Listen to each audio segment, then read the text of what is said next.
Hai guys, bertemu lagi sama gue Raka Dijan Ananda. Tentunya di sore hari menjelang berbuka ini, kita ngabuburit bareng lagi, ditemenin sama podcast terbaru gue. Podcast gue kali ini membawakan tema yang terbaru dan paling hangat, yaitu seputar COVID-19. Update seputar COVID-19 berdasarkan website covid19.go.id. Tercatat, di dunia tercatat sebanyak 215 negara mengalami kasus COVID-19. Kemudian, 3.557.235 kasus positif yang terkonfirmasi di seluruh dunia. Dan tercatat 245.150 jiwa meninggal karena COVID-19 di seluruh dunia. Ini diupdate pada tanggal 6 Mei 2020 dari Badan WHO. Kemudian kalau kita lihat perkembangan di Indonesia, tercatat 12.438 kasus positif karena COVID-19 di Indonesia. Kemudian tercatat 2.317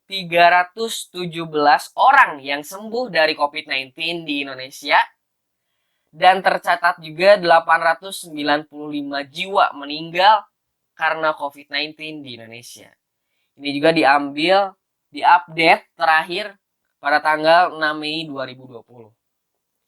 Kalau kita lihat perkembangan di Indonesia, perkembangan ini sungguh menandakan bahwa Indonesia ini terus membaik, ditandai dengan meningkatnya kasus yang sembuh dibanding kasus yang meninggal. Ya, ini tandanya adalah Indonesia akan kembali membaik. Makanya untuk terus jaga kedisiplinan kita, jaga jarak, social distancing, physical distancing, lakukanlah pembatasan sosial berskala besar, dan kalau keluar rumah dan perlu banget, gunakanlah masker dan bawa selalu hand sanitizer. Dan setelah pulang dari luar ke rumah, cuci tangan dulu dan bersihkan seluruh pakaian kalian. Oke, itulah update seputar COVID-19.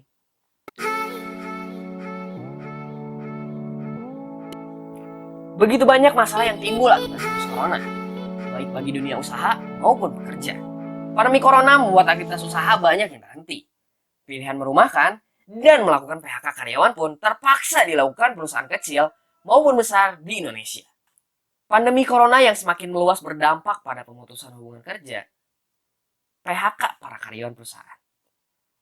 Lesunya dunia industri menyebabkan perusahaan melakukan efisiensi. Sampai saat ini, tercatat ribuan karyawan yang di PHK.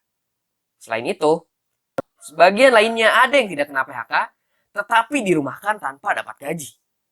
Ribuan pekerja tersebut tersebar di beberapa kota besar di Indonesia, khususnya di Jawa.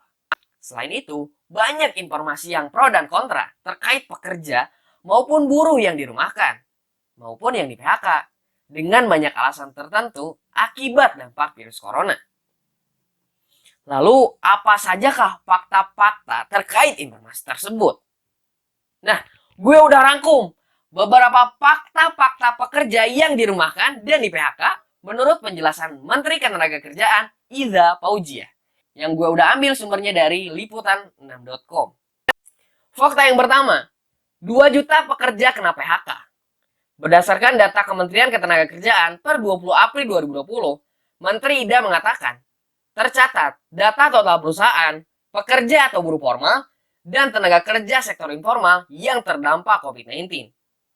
Sektor formal yang dirumahkan dan di PHK tercatat sebanyak 84.926 perusahaan, sedangkan untuk jumlah pekerja atau buruh berjumlah 1.546.208 orang.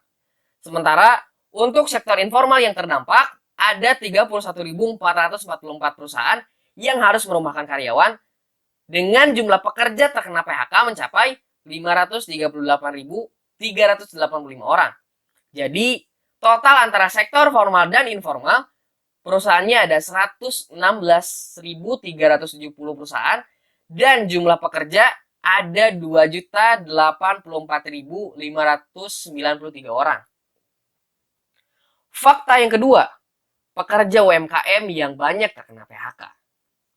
Menteri Ketenagakerjaan Ida Fauzia mengatakan, para pekerja atau buruh di sektor usaha mikro, kecil, dan menengah (UMKM) menjadi kelompok yang paling terdampak akibat penyebaran wabah virus corona. Menteri Ida mengatakan bahwa kelompok usaha di sektor UMKM yang banyak merumahkan pekerjanya, yakni industri pariwisata beserta turunannya, seperti hotel, restoran, dan catering. Fakta selanjutnya, pengusaha diminta untuk bersikap terbuka kepada pekerja. Menteri Ketenagakerjaan Ida Fauziah menilai bahwa kunci utama dalam kondisi pandemi ini adalah membangun dialog dengan para pengusaha dan pekerja dengan pihak Kementerian Ketenagakerjaan. Selain itu, penting pengusaha untuk berdialog dengan pekerjanya, serta bersikap terbuka terkait keadaan perusahaan, sehingga pekerja juga paham terkait alasan mereka dirumahkan atau di PHK, sehingga tidak terjadi PHK secara tiba-tiba. Fakta selanjutnya, perusahaan wajib bayar THR. Perusahaan tetap diwajibkan untuk membayarkan tunjangan hari raya bagi pegawainya. Hal itu sudah tertuang dalam undang-undang yang berlaku saat ini. Menteri Ida mengatakan bahwa perusahaan tetap membayarkan THR keagamaan kepada pekerja atau buruh sesuai dengan ketentuan peraturan perundang-undangan. Namun ternyata saat ini banyak perusahaan yang tidak mampu membayar THR. Dikarenakan kinerja perusahaan mengalami tekanan akibat pandemi corona sehingga penjualan menurun. Jika memang perusahaan tidak bisa membayar THR secara penuh, maka pembayaran THR dapat dilakukan secara bertahap atau ditunda sampai dengan jangka waktu tertentu yang disepakati. Fakta yang terakhir, pengusaha diminta pekerjakan kembali pekerja yang dirumahkan dan di PHK. Setelah perusahaan diminta untuk bersikap terbuka, Menteri Ida juga meminta kepada para pengusaha untuk memperkerjakan kembali sejumlah pegawai yang selama ini sudah dirumahkan atau di PHK saat pandemi virus corona atau COVID-19 ini selesai. Nah, itulah beberapa fakta-fakta mengenai pekerja yang dirumahkan karena terdampak COVID-19. Semoga COVID-19 ini segera selesai, segera berakhir, agar para pekerja, baik itu sektor formal maupun informal, itu bisa bekerja kembali dan perusahaan-perusahaan dan para pengusaha bisa membuka lowongan pekerjaan lagi.